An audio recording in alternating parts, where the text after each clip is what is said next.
marché parisien fait fi de la dégradation de l'Espagne par Standard & Poor's à la mi-séance. Le CAC 40 est orienté à la hausse.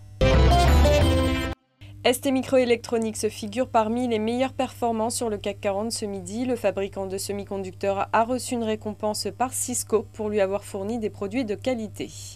Malmené ces dernières séances, Accor regagne du terrain en cette fin de semaine. Le groupe a cédé les murs de 7 hôtels Novotel en France pour 77 millions d'euros.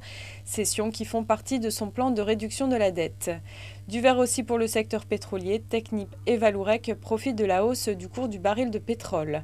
En revanche, les bancaires restent sous pression après la note de Fitch. Les notes de viabilité et long terme de BNP Paribas et Crédit Agricole sont placées sous surveillance négative.